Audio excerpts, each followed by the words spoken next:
True story. However, with Joe Biden sort of bumbling his way through the first month, the reporters probably in the back of the room are trying desperately to write our obituary. But we are alive and well in this country.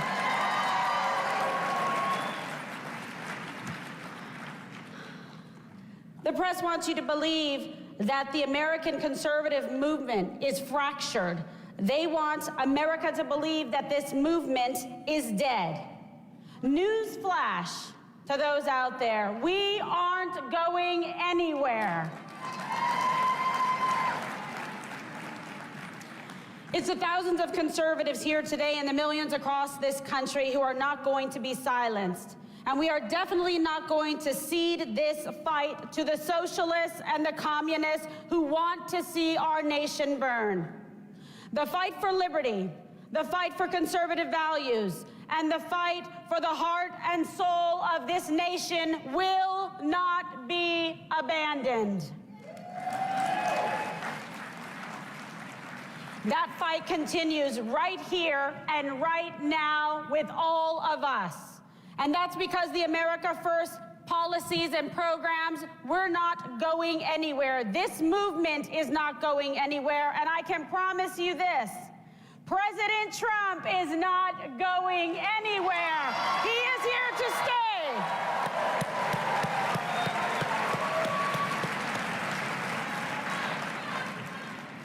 That's the good news. We love President Trump, and I'll tell you, I will confidently say that President Trump from his desk at Mar-a-Lago will accomplish more for America in the next 4 years than Joe Biden and Kamala Harris could ever dream of.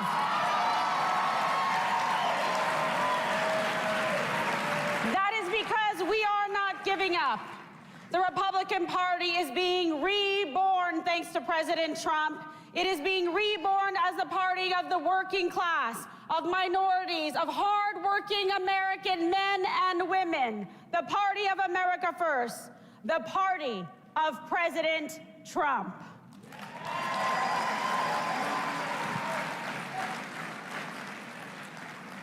And we bid a farewell to the weak-kneed, the spineless, and the cowards that are posing in D.C. pretending that they're working for the people. Let's send them a pink slip straight from CPAC. What do you say? We tell them that America has no use for them, and this movement is leaving those cowards in the ash bin of history, and we will strive forward thanks to the courage, the policies, and the strength of President Trump.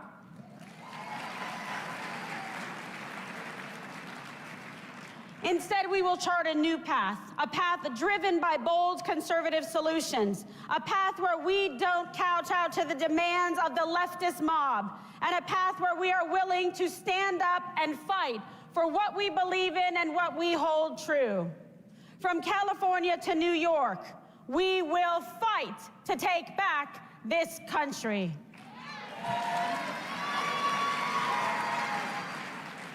However, to do so, we must do three important things.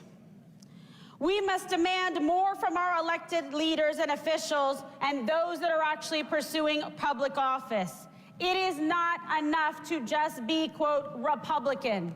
That means very little when they get to Washington, D.C., and they don't perform. We're not interested in those type of politician empty suits. We want fighters like President Trump, warriors for this country, for America.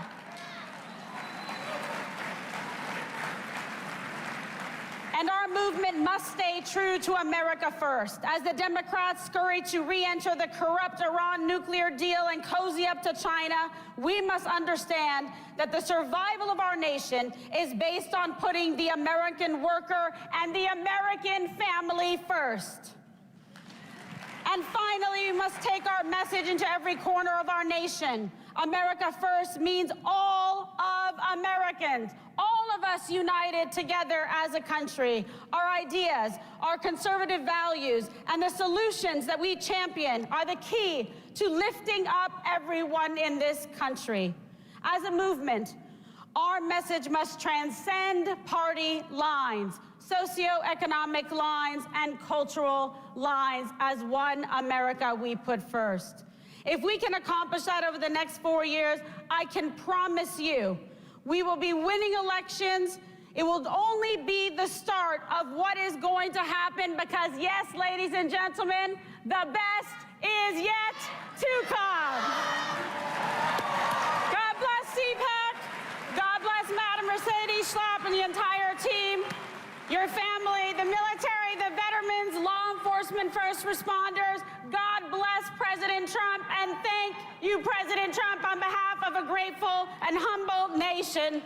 God bless this country, and ladies and gentlemen, it gives me great pleasure to introduce to you the son of the greatest president this country has seen, a leader of the warrior MAGA movement and conservative values, Donald Trump, Jr.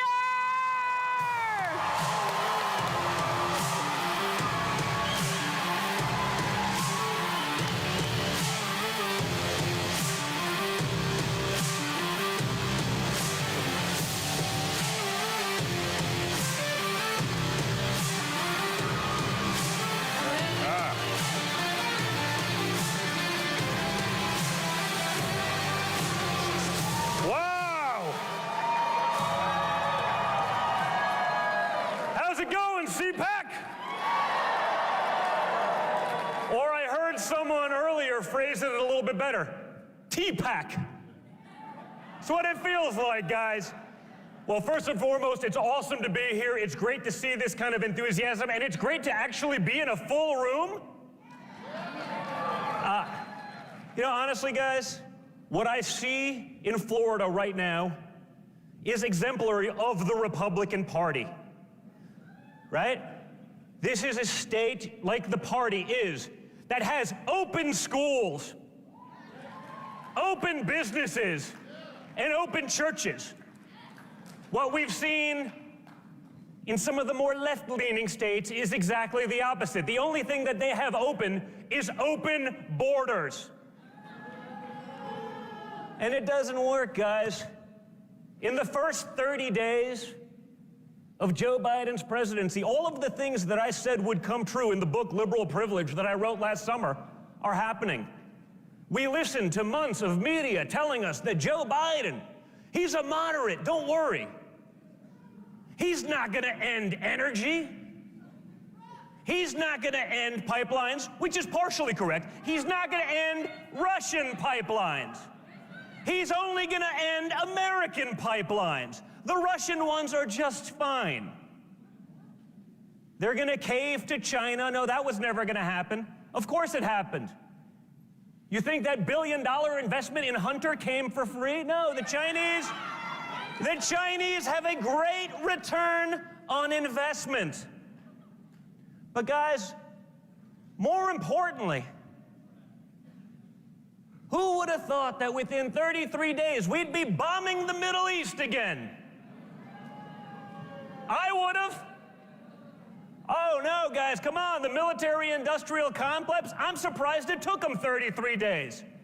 I guess they waited till the first month, so they couldn't say that was part of the first 30, but it was only shortly thereafter where we started bombing the Middle East.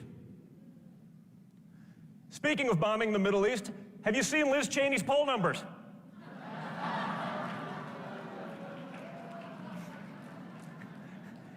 No, listen, the one thing I'll say for Liz Cheney is I'm sure she has a lot of bipartisan support, because if there's one thing that she and Joe Biden definitely want to do, it's bomb the Middle East.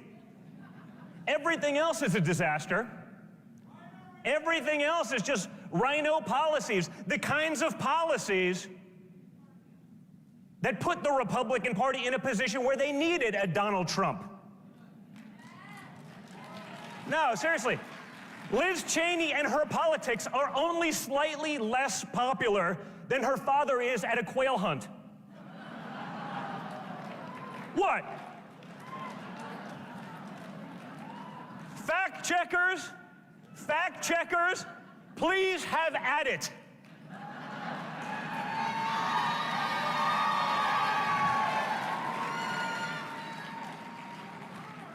Fact check true. Right? Listen, like I said, Liz Cheney, she hates Donald Trump and his policies because her family has a long history of friendly fire. But she also hates them because she's tied to an establishment that has done nothing but fail us time and time again. You've heard the rhetoric from some of them over the last couple weeks, and now you've seen that change very quickly. Because if there's one thing the Republican Party has been really good at over the last few decades, is snatching defeat from the jaws of victory. They've caved to every special interest. They've caved to corporate America. They've caved and bowed to the radical left that hates their guts, hates their values, and hates their freedom. Lincoln Project Liz, as I'd like to call her, is the leader of that failed movement. And if we want to go back to losing, if we want to go back to an America Last policy, we should be following that. But I don't, and I don't think anyone in this room does either.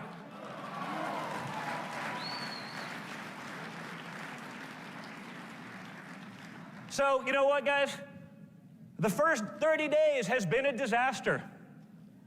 The lies the media told you wouldn't happen are all happening. But hey, at least they have a diverse cabinet. Right? No, yeah, it's very diverse. That's what we saw, right?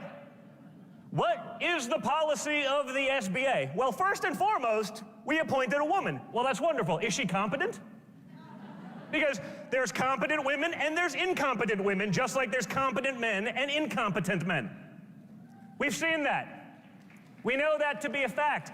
But when you don't have policy to address the incompetence and think you can get away with it by just talking about diversity blindly, it's sort of a problem, isn't it? This month alone, they've banned the Muppets. Right?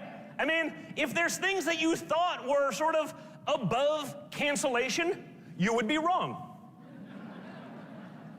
There is nothing the radical left won't cancel. Hasbro now wants a gender-neutral Mr. Potato Head. These are the issues of our times, folks. I mean, if Hasbro really wanted a gender-neutral Mr. Potato Head so badly, they should just slap a picture of CNN's Brian Sletler on the cover of their next potato.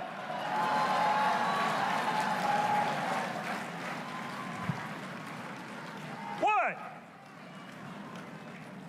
They don't call him Mr. Potato Head for nothing. I mean, you know, we might as well get something out of the branding. But guys, we can talk about all of these things. We can talk about the liberal hypocrisy, liberal privilege.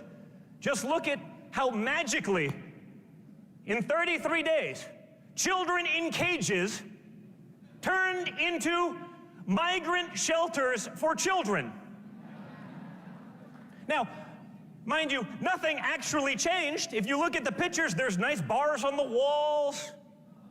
Nothing changed other than the media's outlook. Where is the outrage about this? Where is the outrage about an asinine immigration policy that is encouraging people to bring children, unaccompanied and otherwise, into a country? Guess who gets hurt? Our low-wage earners, who for the first time in modern history under Donald Trump started seeing real wage growth.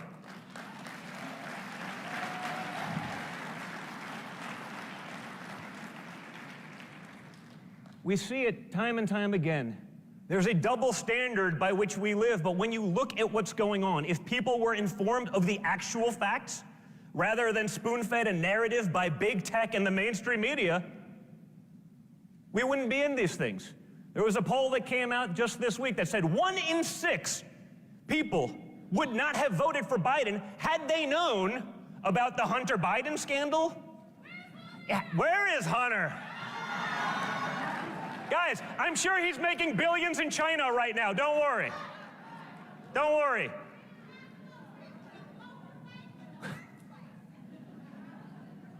1 in 6, guys, 17% of the 80 million that voted for Joe Biden, had they even heard of the basics of his corruption.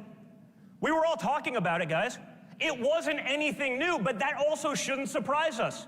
We've been talking about Andrew Cuomo sentencing Nana to death for 10 months. But no one was going to talk about it until they got their wishes. No one was going to address Democrat incompetence. We believe all women until they accuse a Democrat. Then, not so much.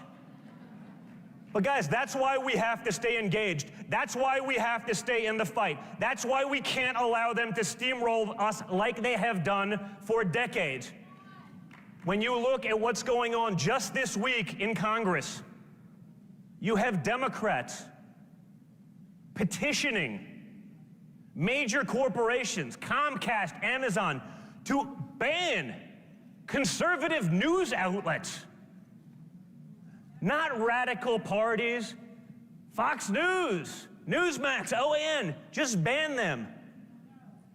You don't see Republicans saying, let's talk about CNN as a place of disinformation. I mean, as a recipient of their ire for a couple of years, I can assure you that they were lying about Russia collusion. We all know that now, but no one actually brings it up because they can get away with it.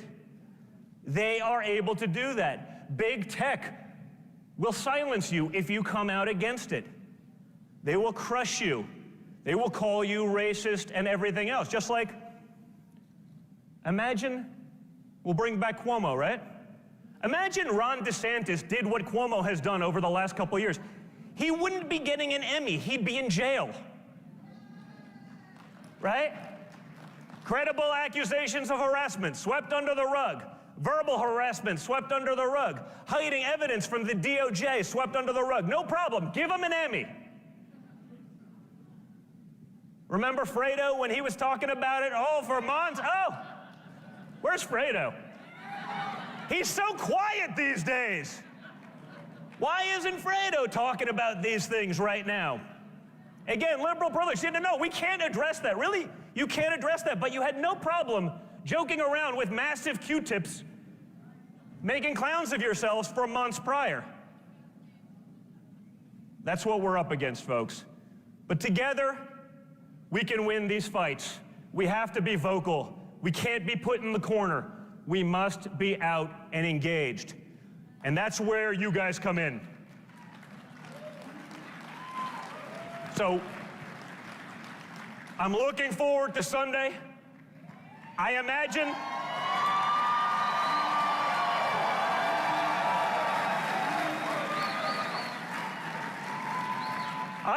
it will not be what we call a low-energy speech.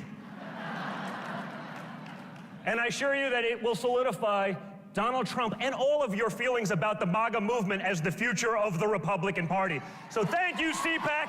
Thank you for being here. Thank you for the love. You guys are the best.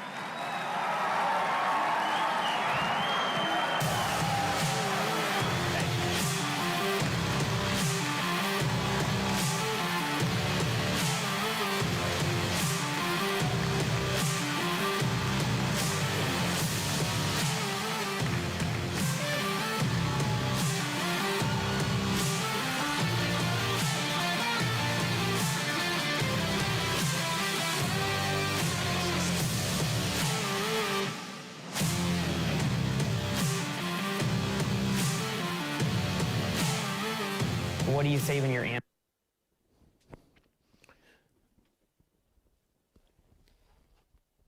There you go. Oh, I don't have cameras on. Let me hang on and get the cameras rolling. There you've seen Donald J. Trump, or Donald Trump Jr. At CPAC. Oh, I got the wrong. That's why. There I am. Hang on, let me get the door while we're at it. Donald J. Trump on that. We're going to have Senator Josh Hawley here in a second. Coming up as we get it queued up on the old deal here. pretty good. We'll have Matt Getz coming on a little bit later. And Dan Bargino, as I mentioned, Josh Hawley we'll have up here in a second.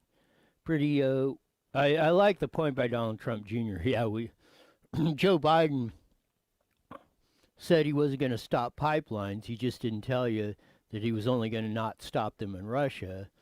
But the U.S. of A. is the one that gets to eat it with the cancellation of the Keystone Pipeline and all the jobs they had there. So here's Josh Hawley coming up, getting ready to speak at CPAC. So here we go. Hello, everybody. Hello, CPAC. How you doing? Didn't anybody tell you that you're supposed to be canceled? You didn't get the memo. You're supposed to ask permission before you came here today. It's great to see you. It's great to be here among patriots. And I tell you what, can I just tell you, speaking of being canceled, the last 6 weeks, the radical left, their corporate allies, the liberal media, have tried to cancel me, censor me, expel me, shut me down, stop me from representing the people of Missouri, stop me from representing you, and guess what? I'm here today, I'm not going anywhere, and I'm not backing down. Not a chance. Not a chance. And neither are you, am I right? You're not going to back down. You're not going anywhere. I just want to say to those people who say to us, oh, you're the past. Your moment has passed. It's over. It's Joe Biden's America now. I just want to say, we're not the past. We're the future. We represent the future of this country. We represent the next generation of the country. We represent what's coming next. And there is no way that we're going to back down. We're not going to back down to the woke mob. We're not going to back down to the cancel culture. We're not going to be told what we can say or do. But listen, we've got to be honest, and we got to face the challenges that are in front of us. And I tell you what, you know this or you wouldn't be here. You know that we are facing a crisis in our country. This is one of the great moments of crisis in American history. We're facing a fight for the republic itself, and we are facing an unprecedented alliance of radical liberals and the biggest, most powerful corporations in the history of the world. They are standing together. You know who I mean. People like Google, Facebook, have you heard of them? Twitter. These companies have more power than any companies in American history, and they're allying with the radical left to try to impose their agenda on this country. They want to run this country, and if we don't do something, they are going to. And we've got a word for that. It's called oligarchy.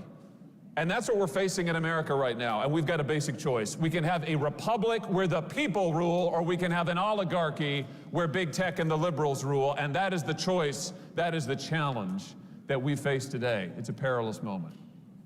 We have to stand up and take our stand on the Constitution of the United States and the Declaration of Independence, because last time I checked, the Declaration of Independence said that our inalienable rights to life and liberty come from God and not from government. Is that right? I mean, am I forgetting something?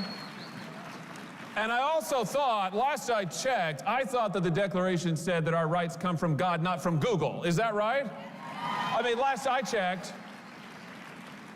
But that's the fight of our time, to make the rule of the people an actual thing again, to restore the sovereignty of the American people. You know what? That's always been the fight. That's the fight of liberty. That's been the fight of liberty since the beginning of human history. You've always got a small group of people who think they know best, and they ought to be in charge, and they ought to be able to tell us what to think and do. And today, that's the big corporations and the liberal elites. That's the oligarchy. And what are we fighting for? It's the same thing our founding fathers fought for. We're fighting for the rule of the people. We're fighting to be able to have our own say. We're fighting to be able to run our own government. We're fighting to have real self-government in America, and that's what we're about. You know, you can see where the oligarchs want to take us. Just look at the last 2 months. The last 2 months, the big tech corporations have deplatformed conservatives left and right, shut them up, shut them out, shut them down. Heck, they censored the President of the United States. If they can censor him, they can censor any American citizen. And I've got my own experience with this, unfortunately. You know, on January the 6th, I objected during the Electoral College certification. Maybe you heard about it. I did. I stood up.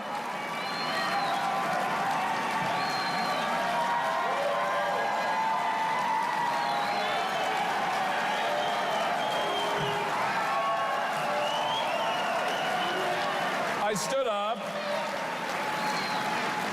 and I said, we ought to have a debate about election integrity. I said it is the right of the people to be heard, and my constituents in Missouri want to be heard on this issue. And so I did what, by the way, I did what our Democrat friends, my Democrat colleagues, have done in every single election where a Republican president has won for the last 20 years. Do you know they've objected to 11 different states in certifications over the last 25 years, 3 different presidential elections? So I did that, and I said I want to have a debate on election integrity. And what was the result of that? Oh, you know what the result was. I was called a traitor. I was called a seditionist. The radical left said I should be resigned, and if I wouldn't resign, I should be expelled from the United States Senate. Well, as I said a moment ago, I'm not going anywhere. I'm staying right here. I'm going to stand up for you. Because if we can't have free and open debate in this country, we're not going to have a country left. If we can't have free and open debate according to the laws in the United States Senate, what good is the United States Senate? Why do you send anybody to Washington at all? I thought it was an important stand to take. And for that, the left has come after me. They've tried to silence me. They canceled a book I was writing called The Tyranny of Big Tech. These people have no sense of irony. Still going to get published, by the way. It'll be out soon. Not long to wait. They did all of that. It didn't work. But listen, that's just a slice of what they've done. A lot of people have had it a lot worse. I mean, they made lists of Trump voters. You know this. You can find online lists of Trump voters so they could go and try to punish them. One outfit in Washington's keeping a list of everybody who ever worked for Donald Trump, including White House interns, to try to make sure they can never get another job in Washington again. I was struck by this story about a gal named Cara DeMoplin. She's a lady with a business online. She does a consulting on how to get babies to sleep. Now listen, before you say, what do we care about that? I've got 3 little kids at home, including a newborn. My baby Abigail, my wife and I welcomed her on November the 9th, so she's just over 3 months old. Thank you. So we're really interested in sleep. I can tell you, the Hawley household, we care about sleep. My wife knew of this gal, Cara DeMoplin, who had an Instagram online thing where she counseled people on how to get their babies to sleep. It was great. She had like 4 million followers. What happened? She supported Donald Trump. So what did they do? They came after her. They came after her, tried to shut down her accounts, tried to run her out of business. I just heard this morning, that a Christian worship leader at a church in this country who has albums, worship albums he put out, he just got a call this morning from his corporate distributor, and they told him they're not going to distribute his next album. What was his sin? He supported Donald Trump in the election. This is what corporate America and the radical left is doing. This is what they're doing left, right, and center. And they're going to keep on doing it unless we do something about it. Now, the real question is, how do we get here? How do we get to this point that these oligarchs, these massive corporations in hock with the left, can do what they're doing? And you know the answer to that. The answer is that the policy experts in Washington, D.C., and the elected officials there for decades on end have let them do it. They have given them the power. How did big tech get so big? Washington gave away the store. That's how they got so big. Washington subsidized Google and Facebook. Washington subsidized Twitter. And what are these companies, these other mega corporations, these multinational companies, what have they done to repay the favor? No, you know, they've shipped our jobs to China. They paid our workers poverty wages. They have violated all of the principles that we hold dear. That's what they've done. That's what these companies, that's what they live to do. And the left is just fine with it.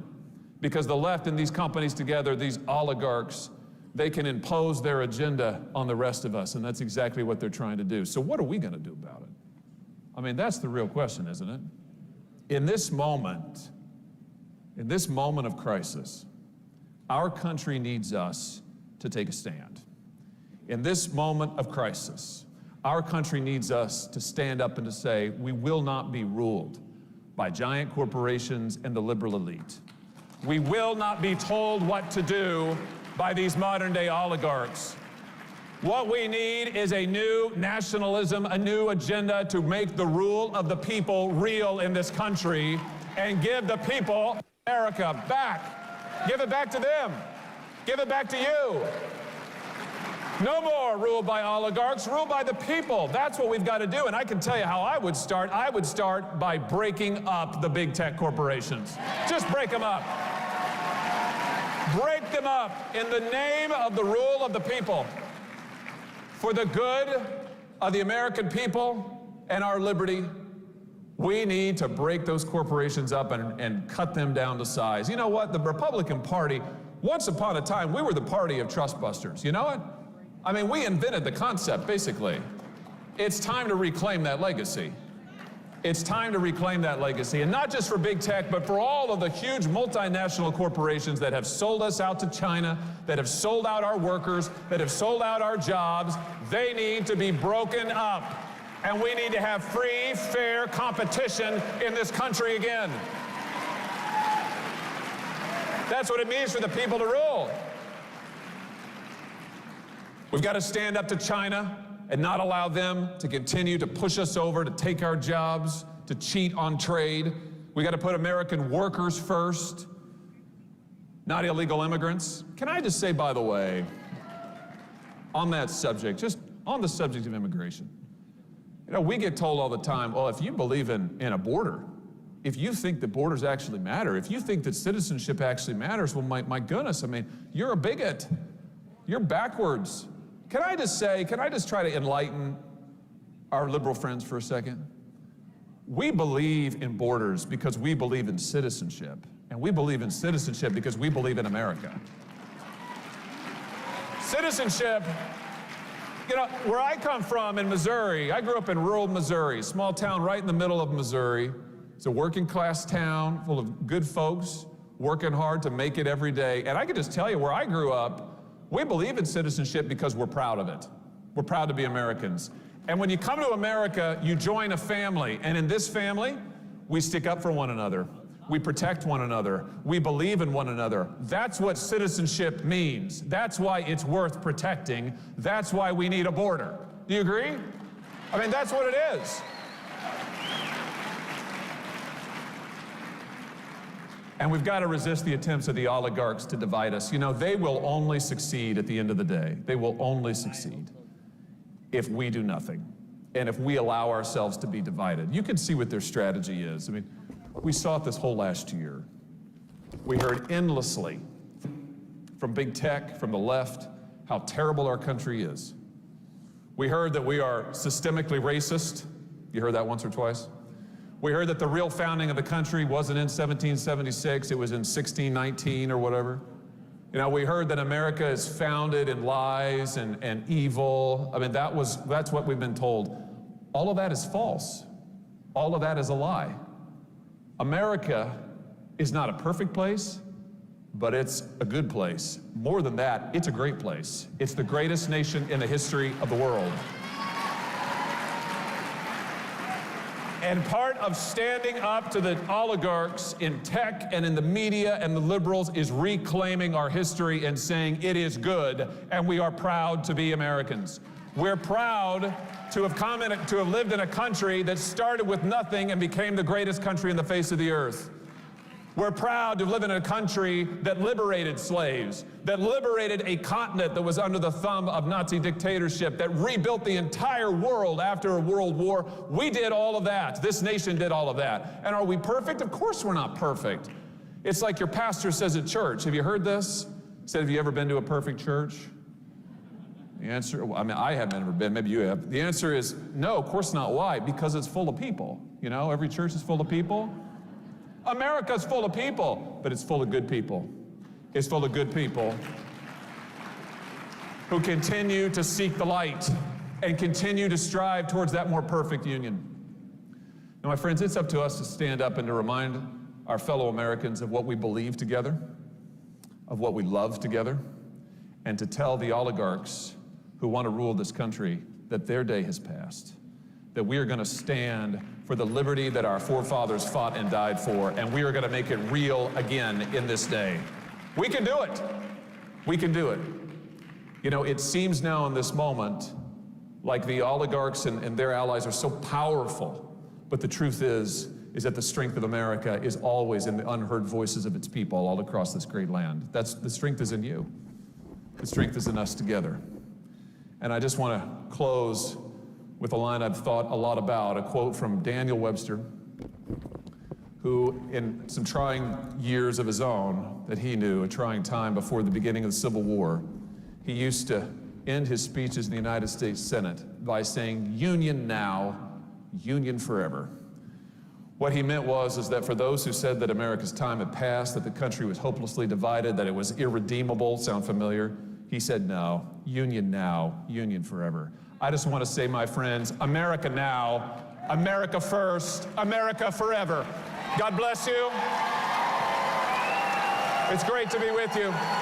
Take care. Thank you so much.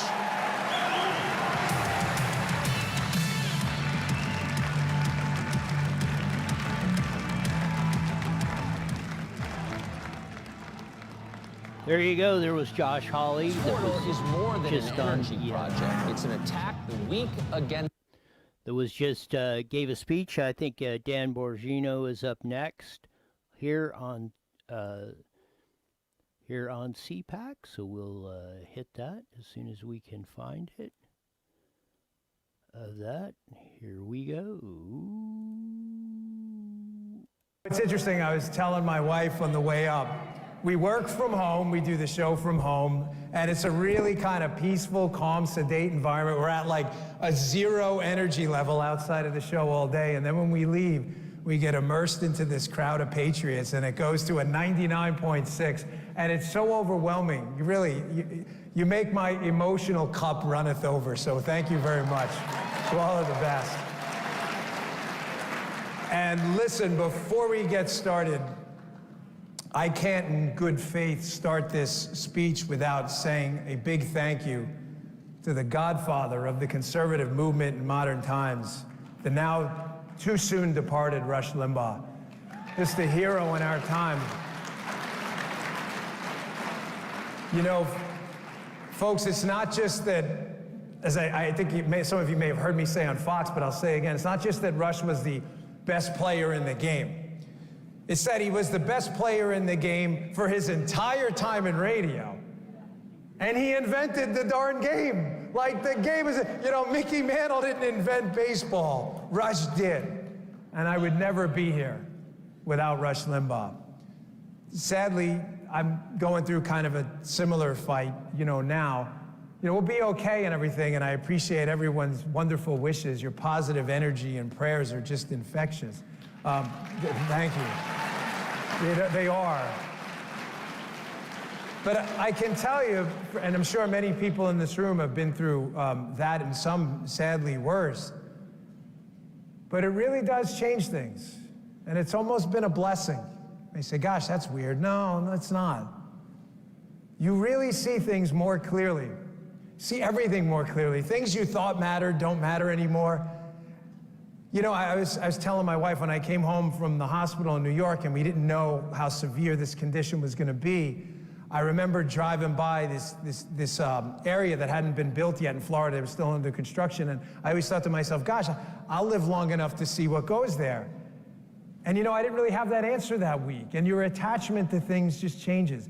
But I'll tell you one thing that's really like laser focused my attention on all of this is what matters more than anything? Ladies and gentlemen, all the rest is BS. What matters more than anything is the fight right now, and there is no more time to sit down on our knees and cry and do this victim stuff because we lost. That stuff is over. All of everything else is bullshit. I'm sorry. Right now, the fight is all that matters. You have to understand that. I love everyone in this room. I know you're all here for the right reasons because you believe in liberty and freedom and patriotism and the greatest country in the history of humankind right now, in the greatest state in the country, by the way, Florida. I get that. You get that. But it's not enough. There are a lot of folks out there who are really beat up. I get it. I get it. Election night and the days later were devastating. Anyone telling you otherwise is full of it. It was devastating. But there's no more time for that now. None. It is up to you as evangelists for the cause to go out there and get everyone off their knees, get everyone out of bed, dust off, get off the mat. There you go. Get the dust off, stand up, and get back in the fight now. There's no more time. The left, right after the election, it's a fact. You may not like them, and I certainly don't like their ideas, but right after the darn election, what were they doing? They were out there in their pink hats in 2016, marching the next day. They were, you saw it. I get it. A lot of us are beat up and are down. We lost a great advocate for the cause in this election, President Trump. But he's not done. You're not done. And listen to me. There is no done. There's no done. Forget done. Take done, throw done out. There's no done. Get immediately back up and get back in this fight tomorrow. Everyone. There's no time for this BS. None. You know, I think about this great quote from Aeneas all the time. You know, a victor is not victorious. Remember this. Tattoo this on your brain. A victor is not victorious until the vanquished considers himself so. Are you vanquished? You're damn right you're not vanquished. Everybody has to get up. You're not vanquished until you consider yourself defeated. I don't care if we lose every single seat in the House and Senate. If we are 0-535, if we don't have a single person on the Supreme Court and lose every election nationally, if one of you in this room does not consider themselves vanquished, you are not. You're not. You're not. It's the time for feeling sorry for ourselves is done, and I'll tell you why. We are right. We are on the right side of this. Believe it. Be proud of it. Stand up and fight for it like your expiration date is around the corner. There is no time to waste. It's not a matter of, what I think of it. It's a matter of what you are doing. Thoughts are great. Thoughts and talk. I do a talk show. Talk is great. I love it. I live to speak to you every day on my show. I love it. But it doesn't mean squat if it doesn't motivate you to do something. Pick a candidate in a primary. We've got a hell of a lot of rhinos out there, folks. I'm really sorry. The Democrats are next. That's 2022. But primary season starts now. It started yesterday. You're a day late. No more complaining about the rhinos. We got them. Get them out. Go. We're not going to miss you. Please get lost. I was talking to someone backstage. That guy right there in the seersucker. Sorry, dude. Didn't mean to point you out. Nice guy, by the way, with a cool suit on. I love that. And what did I tell you? I was talking about the 80-20 rule. 20% of the Republicans do 80% of the work, right? Unbelievably, all 20% are here at CPAC right now, right? We're done with the 80-20 rule. Let's make it in this election the 50-50 rule. And then let's make it the 80-20 rule the other way. That 80% of the party actually believes in ideas that are right. We are on the right side of this. Folks, when I love to talk about issues, taxes, healthcare, school choice, my bread and butter. I love it. It's all great. I could talk about Milton Friedman until the cows come home. But the hard reality is there are more pressing issues right now. Having been obviously an investor and promoter of Parler, Rumble, and other parallel technology platforms, well, thank you. And more ahead, by the way. I'm a doer. I'm not a talker. I talk for a living, but I do stuff because the do matters. The do changes the world. Talk is great, the do matters. I'm just telling you, those issue fights are fantastic, and I love them, and I will talk them to death, but the hard reality is the fight right now is for the very fabric of this country. That's not a joke. That's not hyperbole. I am not kidding. These people are playing for keeps. Make no mistake. William Wallace in the corner over there. They, look at horse blinders, everyone. They are not kidding. They want you silenced, bankrupted, fired from your job, embarrassed, humiliated, and in the case of Donald Trump, they want him in prison. This is not a joke. Just put it in your search engine, just not Google. You will see it yourself. The tax fight is one we have to wage. The healthcare fight, school choice and regulations. But how are you going to wage it if we can't speak? How are you going to do that? Listen, when I was a kid in college, maybe not a kid, a young adult, whatever, I had a bumper sticker on my car. Not kidding, it said question authority. I thought that's what we did here in the United States. I thought that's what we did, right? We respectfully question authority. And sometimes, sadly, throughout our history, we couldn't do it respectfully because they didn't respect us back. What happened to that?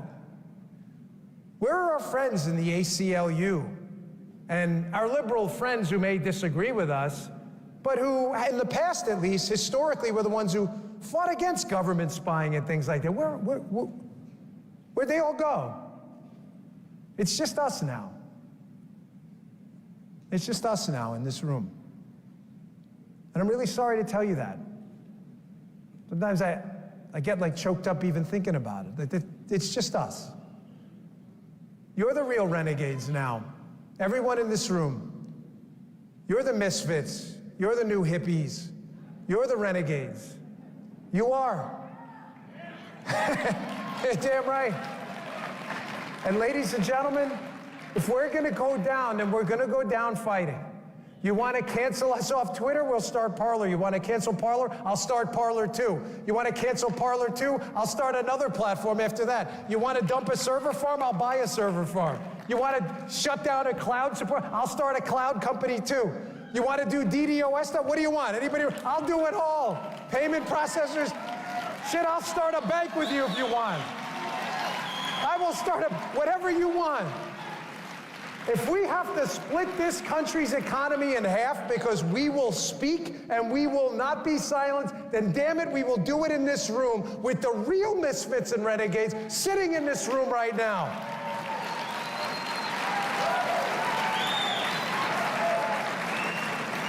Because you will get nothing. You will get nothing from these conformist lemmings on the left and these media buffoons who are the useful idiots of our time. You will get nothing from them. Expect nothing, and you will never, ever be disappointed. Ever. I saw someone told me Acosta was running around here. You expect him to tell you, I don't even know this guy, don't even care. You expect them at CNN to tell you the truth? This is hilarious. They want Fox deplatformed for, get a load of this one. This is joke time, okay? They want for disinformation. Fox. They want Fox deplatformed. That's the pee-pee tape network. They promoted the pee-pee hoax. The collusion. They want Fox deplatformed. Are you kidding? Like, what planet? This reminds me, right? You ever watch Seinfeld? I use this analogy all the time. Remember the Seinfeld episode where George, he does everything backwards and it works out for him? That's the world we live in right now. Everything's backwards. CNN is calling out right-wing media for disinformation. These were the guys. The building was burning in a riot. And they're like, all good here, folks. Nothing to see. It is a peaceful Hey, dude, get the fire extinguisher. Your jacket is off. It's a peaceful protest, folks. This is the same network. You had Rachel Maddow on TV for 3 years talking about how Donald Trump was colluding with Russia, only to we find out later that her buddies at the Lincoln Project had the ties to Russia. The Lenin Project, we should call it maybe, right? The Vladimir Lenin Project. You didn't hear any about that. But they want us deplatformed for disinformation and misinformation. Don't forget what I'm telling you. You are the real renegades. You're the misfits, man. You're the new hippies of our time. You're the counterculture revolution right here because you actually want to talk. And you know what? You want other people to talk too. You know why? There's nothing I love more than going on Hannity with Geraldo. I love it. It's the greatest day of my life. Everything. I look forward, I go, God, thank you. Please bring on her. He's a nice guy. It's not personal, I mean, but he doesn't know anything, so I love it. Why do you not want liberals to talk? Just let them talk. They humiliate themselves every time. When I got involved with Parler, I'm like, issue liberals money to come on Parler. We had a bounty. Please come on. We love when you say your stupidity on our platform so we can expose it. But they don't feel the same way. You know why? They're scared. They're scared because we are right. I only got 25 seconds. I told her I messed with the lady backstage. I'm like, half hour minimum. Just kidding. I will wrap it up. Close to on time. Nice lady backstage. Don't get. She said she'd tackle me if I went after 50 minutes. I'm just going to end with it because it's important. Leave here tonight with your chest out, proud. You are the renegades. You are the misfits. You are the real fighters. You're the one that matters. And don't make no mistake as you leave. You are on the right side of everything. Free speech, the freedom to protect your family, the freedom to assemble, to make your own money, to save your own life through your health care, and to get your kids in a good school. That is you. You are on the right side of this. Be proud. Say your prayers. Thank the Lord Almighty. You are on the right side of history. Amen. Thank you all. Fight the good fight. Fight the good fight. Fight on. Fight on. Everywhere. There you go. There was Dan Bongino, fellow colleague and radio talk show host. And so we'll see if he gets Parler fired back up. I guess Rumble's still cooking on this stuff. We're going to bring on Matt Gaetz. He's a Florida representative there in his hometown and is putting together a pretty good shot of that. He's the one that offered to resign to represent Trump at the his House seat, to represent Trump at the second impeachment hearing. But he's one of the good guys on this deal. So we're going to roll in Matt Gaetz on his 15-minute or so speech at CPAC. So here we go. So we got a little, I wish you guys could see backstage because we have way too much fun back there. We have a side bet right now. You might want to get in on this action with whoever's sitting next to you. There are two people back there, and the bet is who's going to make a bigger headline. There's a guy by the name, you may have heard of him, Charlie. Yeah, that guy. By the way, I know Charlie because right now Charlie's grinning real big right now because he's looking at another guy named Matt Gaetz. Yeah. And they're comparing applauses right now, but really the side bet is who makes bigger headlines today. I have a feeling it's going to be a tight one. You guys get your side bets, a little action down here. So let's talk about government for just a moment. I have been asking myself this question for a couple years. Where the hell has my government been protecting my free speech?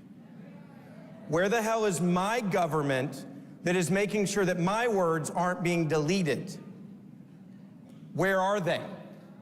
The guy who's coming out next, Matt Gaetz, knows a lot about government. He's going to chat about that. Give him a big warm welcome.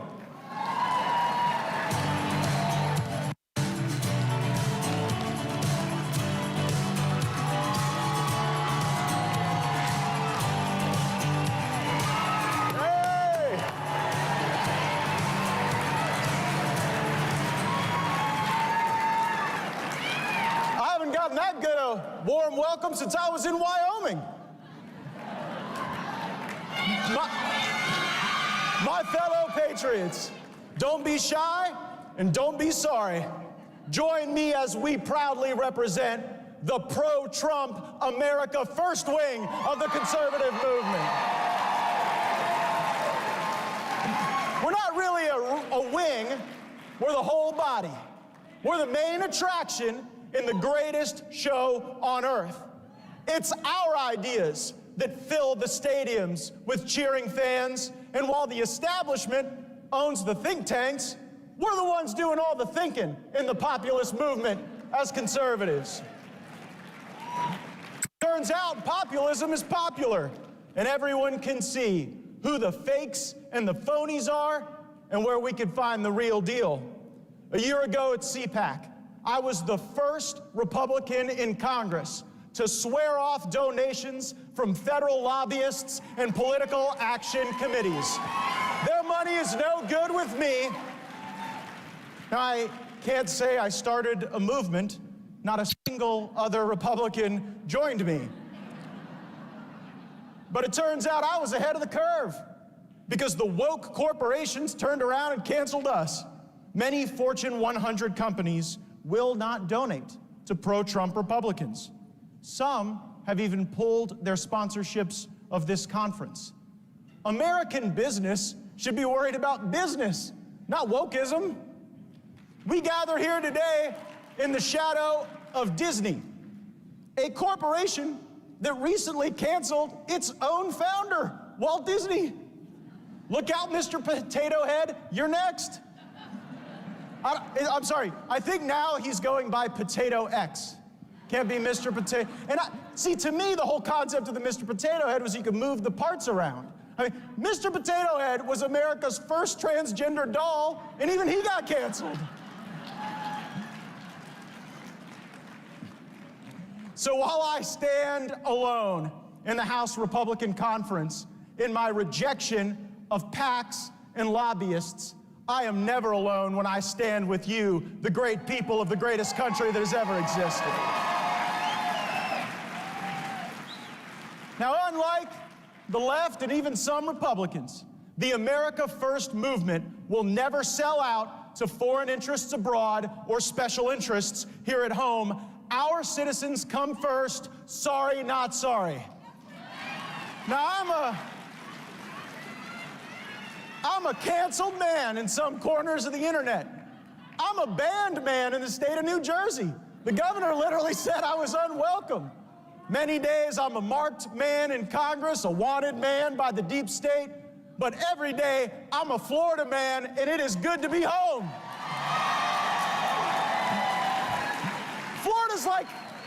Florida's like an amazing woman. Adventurous, beautiful, mostly sunny, sometimes a little crazy, and always here to encourage and support success.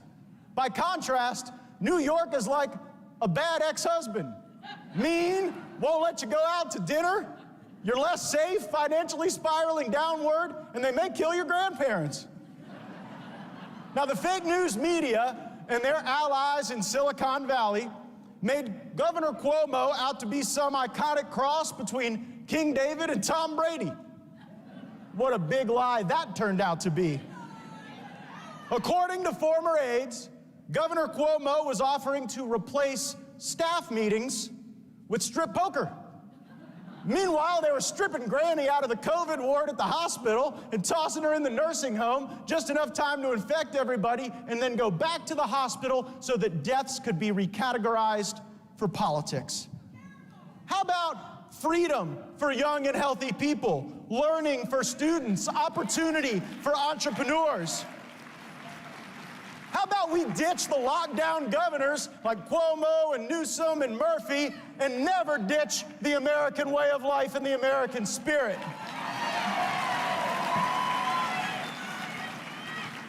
Now, speaking of all this bias, it was awful the way the media treated Ted Cruz. I mean, the left and the media were more worried about Ted Cruz going to Mexico to spend his own money than they are about the caravans coming through Mexico to take ours.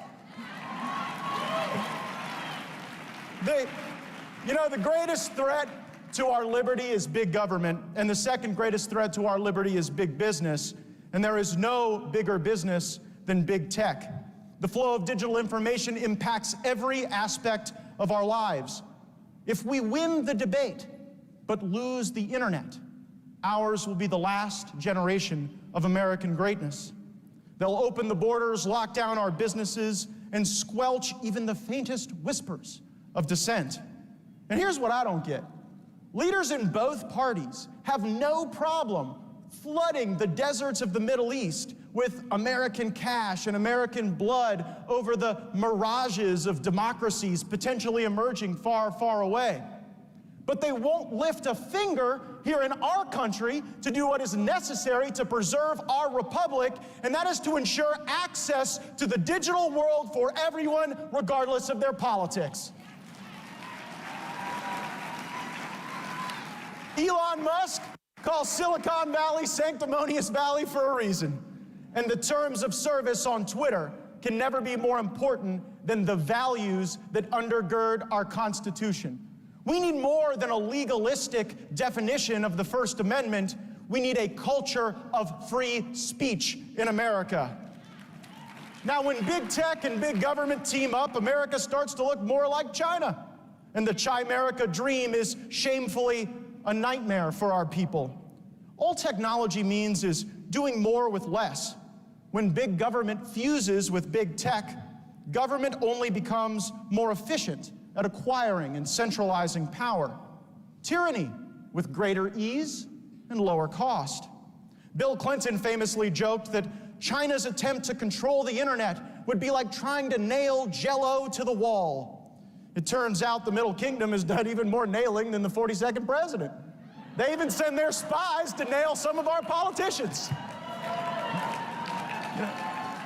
Conservatives rightly rail against the evils of socialism, yet the China model perhaps embodies something more dangerous, and we're heading in that direction. A captive capitalism, a corrupt linkage between business and government that enriches the elites and reduces the rest of us to interchangeable parts, just producers and consumers. And we should never let the virtue of disagreement and debate go away for the ease of clicks and memes. We were promised that technology would disrupt and democratize power. But what happens when all of the technology companies ultimately get the power and the government all at once? There are no checks and balances when they can control, alt, delete anyone for any reason. Now, in China, this means that the government assigns people a social credit score, where you live, where your children go to school, professional opportunities, access to government programs. It all depends on what government and tech think of you. Just look at what's happening in the Biden administration today, a revolving door with Twitter, Facebook, Google, Amazon executives rolling into the government to create a unified system. And maybe we would feel better if government was getting big tech's brightest. Sadly, we're not. Listen to how things have changed. Prior to social media in Silicon Valley, the most significant investor and customer was the Department of Defense. Our best minds worked on bombs and radar and stealth, often in partnership with DARPA. Jeff Bezos' grandfather was actually the number 4 person at DARPA. But as commerce moved online, the incentives for focused digital talent moved too. Today, America's sharpest minds are focused on memes, not munitions, likes, not lasers, ratios, not robotics, and hyperviral, not hypersonic. So are these social networks really making us stronger, safer? Or do they just further addict us to our vices? Instagram for vanity, Twitter for wrath, Uber Eats for gluttony, and Tinder for lust. We need a renewed patriotic nationalism in America. In technology, that means let's get our best team together and go whip China. And in politics, it means let's get our best team together and go whip the establishment. Speaking of people who ought to lose primaries, if Liz Cheney were on this stage today, she'd get booed off of it. What does that say? The leadership of our party is not found in Washington, D.C. You are the energy. We are America. That's why they're in the 8 square miles of Washington, D.C., and we're here in the Sunshine State of Florida. Now, Trump may not have drained the swamp all the way yet. So if you want to finish the job, maybe hire a Florida man. We've drained swamps before. We've faced down the alligators and the pythons and the lizards and mosquito as big as grapefruit. America needs real fighters today, maybe now more than ever, and we must win, for we have a country to save. And so come fight with me. Go to mattgaetz.com, join our America First movement, and let's go get them.